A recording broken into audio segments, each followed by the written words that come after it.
Alright guys, I'm going to make a video about AC issues and what I was seeing, and what you guys can do if you're having the same issues. So originally my AC wasn't blowing cold. I brought it to a shop and they checked the Freon levels. They're like, oh, it's fine. They started checking some stuff, troubleshooting. They opened up the compressor wires in the front, and it seems like they shorted something out. So originally my AC light was working. It would turn on, no problem.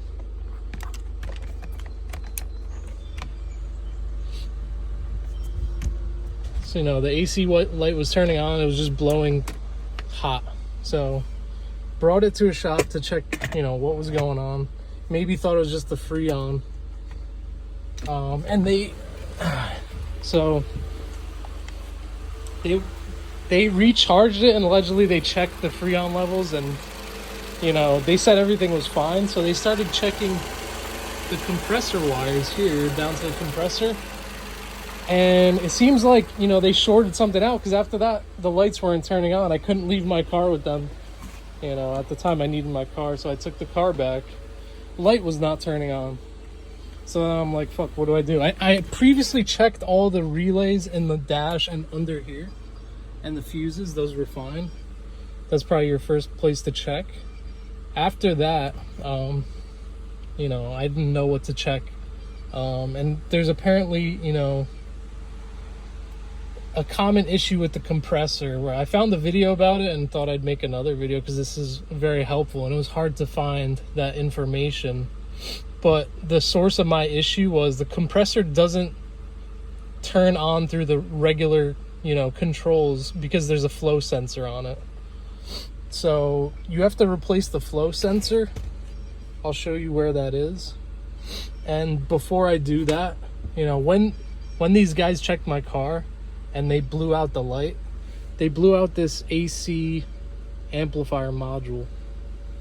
That's what this is. You see the part there, and it's located under, like, by the steering wheel, under the steering column, by like the pedals. So it's located there. You can see it's just hanging, but it holds with one bolt right there. You see it in the center of the screen right now.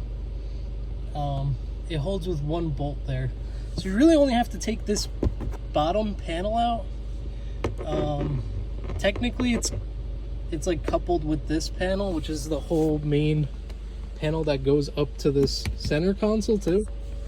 But if you snip this, you can just take out just this panel and easily access this.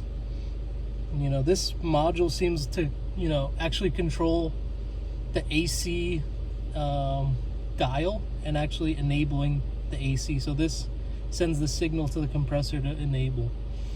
But the compressor also has a sensor that, it's a flow sensor that I guess checks the flow of the Freon.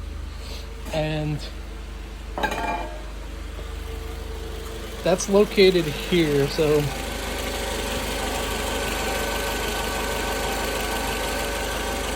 it's kind of hard to see, but I'll zoom in.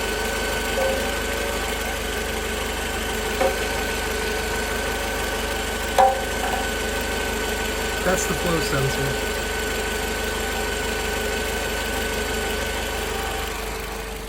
So a quick test to do with that, you enable your AC if the AC light is turning on, and you bypass that with a magnet. So I just use this. It's like a flashlight with a magnet attachment that extends, and you just go in there and touch to that sensor.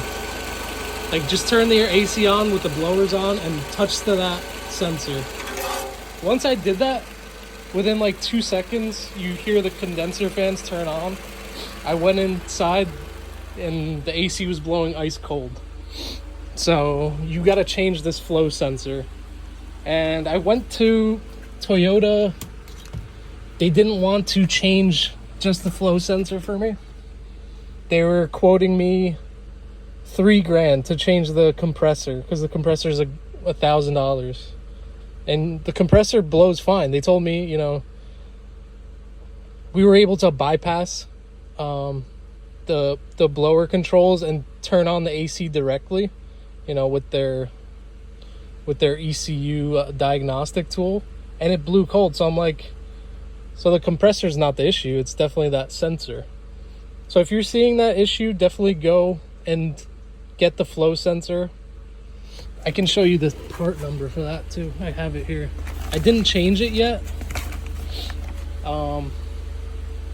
Where's that part? Oh, it's here.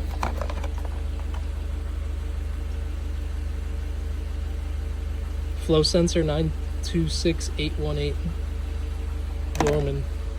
So I'm gonna go ahead and change that now.